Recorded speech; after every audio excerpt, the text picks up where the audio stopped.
diets do not work. We wouldn't be trying over and over again to find that perfect combination of foods or finding that self-control within us, and we wouldn't be calorie counting for food. I'm sure that you are familiar with, at the start of a new year, we make resolutions so that we can kickstart our new year feeling healthy and happy. And of course, this all revolves around food.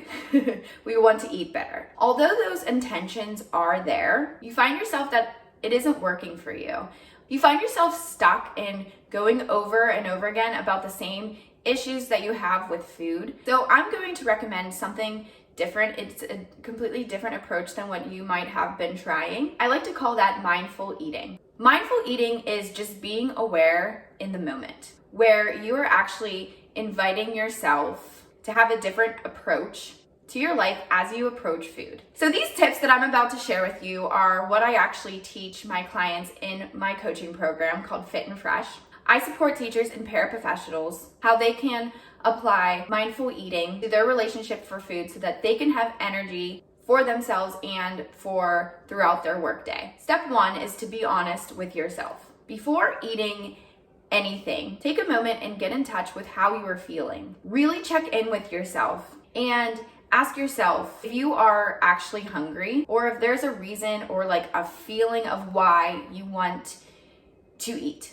So if you are feeling tired, sad, overwhelmed, maybe you're mad or you're just bored, those are not reasons that you should be eating, and you would be doing something that we call that mindless eating. So if you have any of those feelings, this is the time that you can really get in touch with your body and with how you are feeling and become more mindful before putting any food in your mouth. And it will help you be more in tune with your body. Step number 2 is to make yourself the number 1 priority. Spending a lot of time and energy on other people can really weigh you down.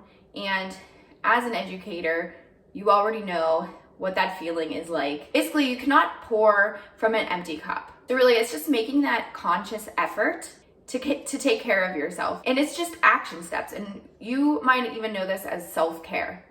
So self-care can also mean things like getting a bubble bath, getting your nails done, your hair done, doing all these things that sound nice and luxurious, but that's not what I'm talking about. I'm actually talking more about ways that you can make small changes in your life so that it makes you happier and healthier. So these small changes can be something like hydrating throughout your day and getting the proper amount of water that your body needs.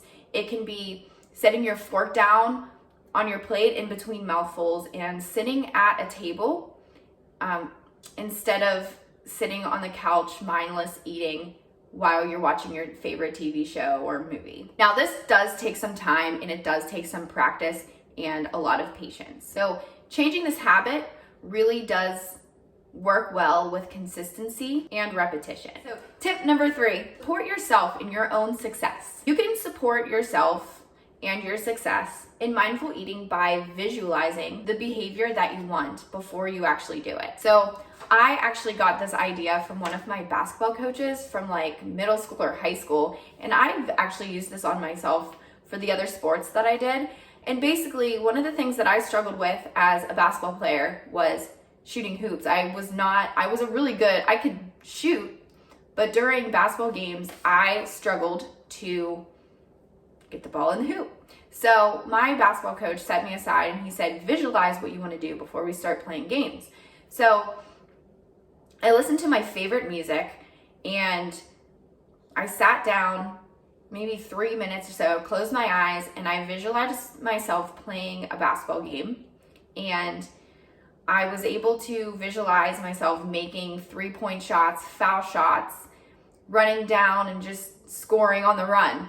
And although I didn't make every single shot that I wanted to make, of course, because I'm only a human, I was able to get myself to make more hoops in my basketball game. So I went from getting 1 point or 2 points a game to like 8 to 16 points a game, and it made a huge difference.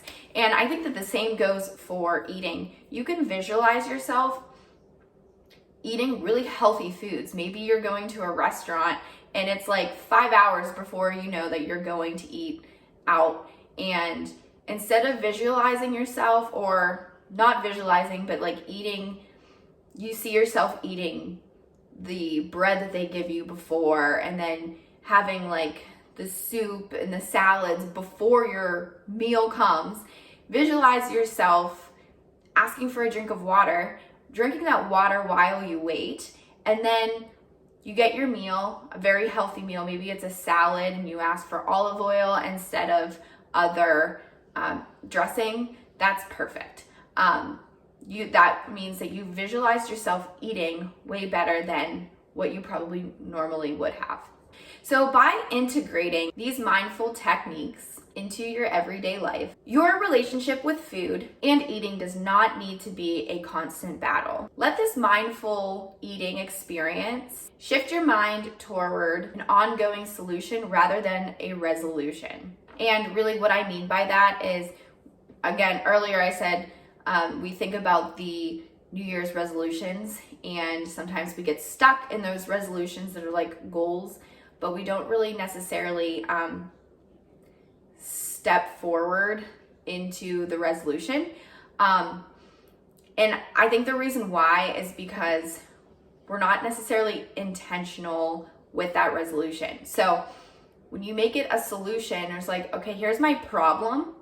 Here I'm going to get to my solution, rather than thinking, here's my resolution. I'm just going to jump into it. Like, think about the people, if you are a gym goer and on January 1st you go to the gym and there's like 10 new people there that you've never seen, and they're like, it's January 1 and I'm going to get my fitness on and I'm going to do and get healthy this year. And you're like, okay, you'll be here for 20 days and then you'll be gone.